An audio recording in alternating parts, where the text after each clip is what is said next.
Some of it does appear to be transient or idiosyncratic. Inflation has persisted longer than we thought. You need a bit of a reset. Welcome back to Real Estate Mindset. Now, today's video is gonna be absolutely bonkers. Now, the data is in, and not only do we finally have metro areas that are showing year over year price decline, we now have a few metro areas that have even more inventory than pre-pandemic already, and we're not even finished with August. So we're gonna dig into a little bit of that today, you guys. But before I really go into this article, what I'm gonna do is I'm gonna start from scratch from Google, and I'm gonna show you guys how to access this information and how to access this data, because the Zillow article that we're gonna go over has drop-down menus that allow you to select your metro area to see price cuts, inventory growth, rent, and listing cuts and things like that. So I want you guys, because I'm preaching, empower yourself, empower yourself. Before we really begin, I'm going to take you through, quickly, because I don't want this video to be too long. I'm going to take you through every single step that you guys need to do, at least through Zillow, to understand what's happening in your metro area. But the article that we're going to read from Zillow is titled "Buyers Gaining Time and Options as Housing Market Rebalances." Now, remember, you guys, I'm not your financial advisor, even if I want to be, even though my bio is as a father, husband, renter, someone that owns real estate, someone that's on the sidelines, someone with a good credit score, someone that uses mint.com to manage my finances, someone that understands utilization ratio for credit cards.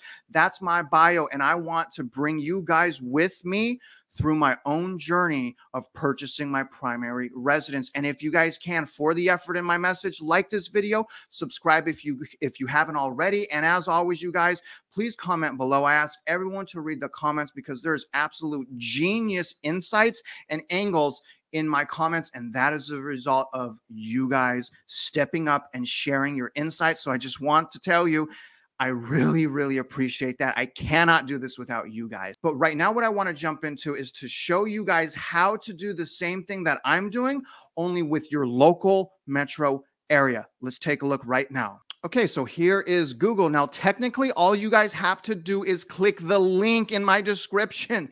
Remember, I have the articles linked in my description, and I have them linked in my description, not for me because I already have them. I have the link in my description for you, so just hit the link. But if you don't, and you lose the video or whatever, what you do is you go to Google and you type in Zillow Research, okay? Zillow actually buries this stuff on their website, so type in Zillow Research, all right? Click on here, home, Zillow Research. So here's the homepage on Zillow Research. And then what you do next is you go to exclusives and you hit latest.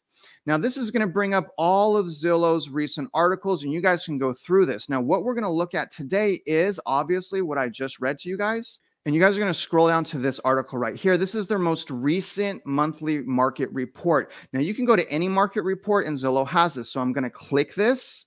And then you're going to scroll down, all right? And you see these graphs. Here's one graph. So this is about prices. Now, look, I can drop down. Look at all these cities I can select. So I want you guys to come here and look at value. Look at the Zillow Home Value Index. Look at all these cities. I mean, they have so many metro areas. We have no excuses, you guys, not to do this. But not only is the Home Value Index here, also we have, if we scroll down here, we have more. We have inventory.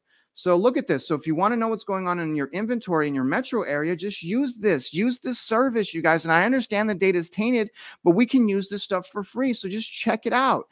Get an indication of your market. And also here's the share of listings with price cuts. So this is another one. I mean, we can select all these metro areas. Here's rent. I'm not going to really go over that in this video though.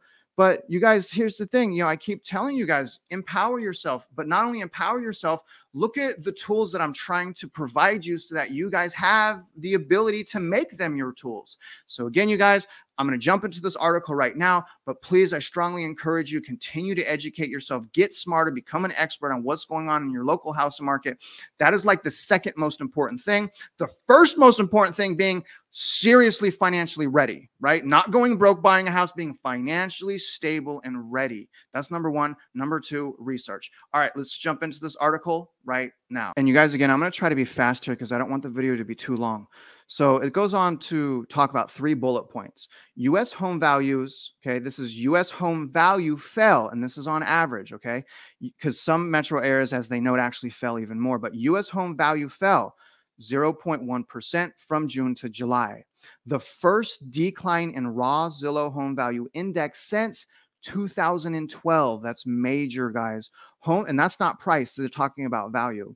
Home values fell last month in 30 of 50 largest metro areas, but are still up 16% from a year ago. Now, this number is going to start going down, and we're going to start seeing more and more cities with year-over-year price decline and not price growth. Rising inventory is being driven by homes lingering on the market and new listings trailing pre-pandemic levels. It took 10 days for a listing to go pending in July, 2 days longer than in June. August is going to be bad. September is probably going to be worse, and it's probably going to get worse from there on out. Rent appreciation is slowing, but the growth rate remains much higher than pre-pandemic levels. After 2 years of unprecedented growth, national home values fell slightly month over month for the first time since 2012. The year home values hit a trough after the housing bubble and bust. While July's housing market data update is big news and could get first-time homebuyers' hopes up, the future is unlikely to bring meaningful improvement to housing affordability. So it's very interesting to see, again, Zillow's continued changing attitude. I think they're being a little bit more conservative.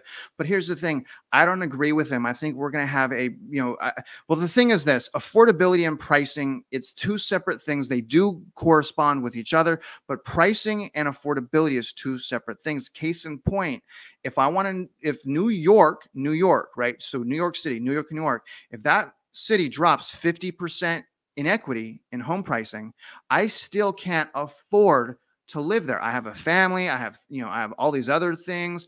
I can't afford to live there. So it's really important to understand the difference in pricing and affordability. And if you guys are in an area or a metro area that even if prices were to go down 50% and that's still unaffordable, from the bottom of my heart, I would like to tell you, you don't have to be trapped there. I myself moved out of Southern California, and I love Southern California, born and raised there.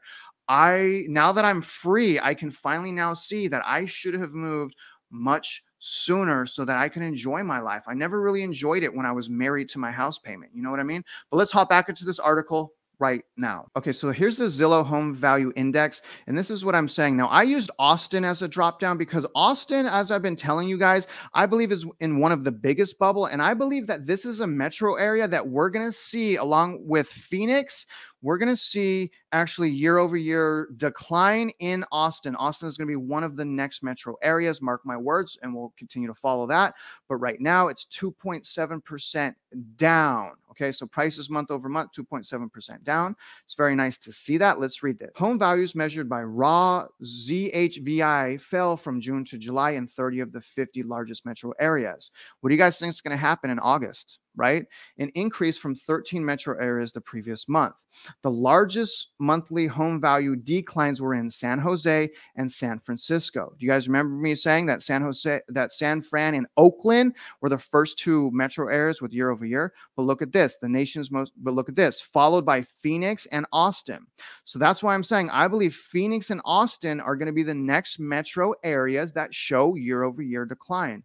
Also, San Jose. San Jose's not in there yet. So probably San Jose, Phoenix, and Austin. Oakland's not in here, but Oakland is also down year over year. Let's finish reading. Which saw the most extreme growth? These cities saw the most extreme growth over the pandemic.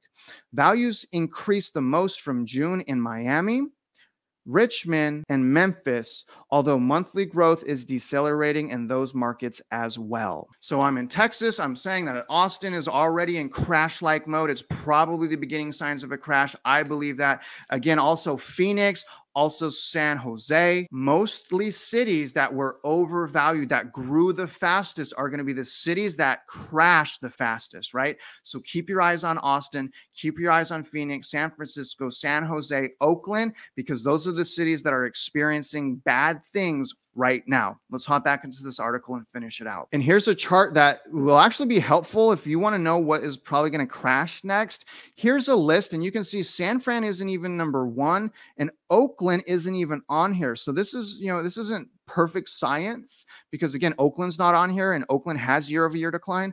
But these are the cities that I think are going to come down next. I think we're going to see year-over-year price declines on almost all of these cities this year, and probably within 2 months. That's what I'm suspecting, right? But let's keep our eyes on that. We don't know until we have that data.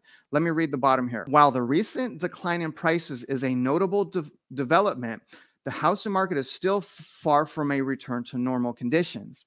The current slowdown is prompted by a collision of extreme price growth during the early and mid-pandemic with the sudden increase in mortgage rates since December, a combination that swiftly weakened would-be homebuyers' ability to afford qualifying to purchase their next home. The nation's typical home value is still up 16% year over year and 44.5% since July 2019. That's insane. Despite softer pricing in more recent months, in corporate higher mortgage rates, and the typical mortgage payment has risen by more than 60% in just 1 year. While high prices plus higher mortgage rates have pushed some buyers from the market for now, these shoppers who are able to proceed suddenly face a much less competitive market, offering them more time to conduct their search and more options to consider. Isn't this a great attitude that Zillow is giving right now? I love the more cautious approach that I think that they're taking, but I'm sure in no time at all they're going to completely throw that out the window by being overly optimistic again. But I hope not. And again, I hope not, because a lot of people lean on Zillow. I don't, but a lot of people that don't lean on YouTube lean on Zillow to help guide them through the housing market. That's a huge problem. Let's finish out this article right now. Okay, so here's the inventory chart. Now I'm going to finish reading this here for you guys. Cooling competition among buyers has resulted in homes spending more time on the market before selling. While the typical home that goes under contract still does so in a historically short amount of time, this market velocity has slowed considerably from rapid pace set earlier this year. Homes went pending in a median of 10 days in July, 2 days slower than the median pace in June. Homes lingering on the market continue to push for sale inventory, even as the rate of new homes entering the market slows. The number of active for sale listings during the month increased by 5.1% in July from June. The increase was the 5th consecutive monthly uptick, with each month successively stronger. Typically, for the spring into summer shopping season, July's monthly inventory lift of 5.1%, for example, dwarfs the 1% average for July during 2018 and 2019, which basically means we're surging in inventory. And here, here's what I put up again. I'm using Austin because I've been watching Austin. I mean, and you guys can see, Austin is above pre-pandemic levels. This is really cool, actually. And if you look, they are actually as high as this looks like the end of 2018, right? So it's about the end of 2018. So clearly Austin has more inventory now than it did pre-pandemic. And again, that's another reason why I suspect Austin is going to have a very sharp drop in prices. And actually that's already begun, but I think it's going to continue. All right, let's finish out the article right now. There's a last little bit of this and then we're done. Let's go. So we're going to finish here, you guys. While the pool of inventory is increasing quickly, a more substantial increase in for sale listings has been hindered by slowing new construction. Home starts fell 9.6% in July from June. That's huge month over month. And general hesitation from would-be sellers. New for sale listings of existing homes fell 13.6% month over month in July, a far bigger drop than is seasonally typical. The rate of new home listings hitting the market has been slower than pre-pandemic norms since the beginning of the year. In July, for example, 16.6% fewer new listings were put on the market than the average July from 2008 and 2009, which is pre-pandemic. Would-be sellers remain mindful of their ability or lack thereof to purchase their next home, and rising mortgage rates have left many homeowners locked in to their current existing interest rate. A massive wave of homeowners refinanced during the pandemic, either to benefit from historically low mortgage rates directly, or to, I like how this says this, or to harvest their home's equity with a cash out refinance. Cheap financing offered the opportunity for money to remodel their properties to better meet the changing needs rather than move on. As a result, the recent increases in for sale inventory are more reflective of reduced competition than any other increase in the overall options that buyers will have over their multi-month shopping experience. What's more, the lack of new listing activity should continue to buoy home prices against persistent or deeper declines. Active sellers and their agents are suddenly having to adjust to the changing market conditions. The sale of for-sale home listings with a price cut jumped to 18.6% in July. That's up 7.5% year over year from July 2021, and more than double the share of listings that saw a price decrease in April. While the overall share of listings seeing a price reduction is abnormal, in the years preceding the pandemic, it wasn't uncommon for 1 in 5 listings to adjust their price during the month to help the property sell in reasonable time. The sharp increase in this activity is a loud indicator of how sellers are shifting their pricing strategies to account for quickly changing market conditions, even if recent price reductions haven't materialized into true bargains for home shoppers yet. Okay, guys, so there you go. That is Zillow's July housing market update. Now, where I want to end is this. Again, we are already seeing metro areas, 2 metro areas with year-over-year price decline. I believe that is going to start increasing as we go into August, finishing out August and into September. I think we're going to see that in places like Phoenix, San Jose, Austin, obviously, right? So keep your eye on that. But also, I also believe that inventory is going to continue to surge. And I believe that, obviously we already have some metro areas that inventory exceeds pandemic. I suspect it's very, very possible that we have pre-pandemic inventory on a national average scale, right? So in other words, you guys, empower yourself, go to this article, hit the link and do some research on your own metro area as far as inventory, prices, listing cuts, and start taking note of those things. Now, obviously, you guys, I hope you guys got value from this video. If you're out there investing in real estate, I wish you luck and I hope you win.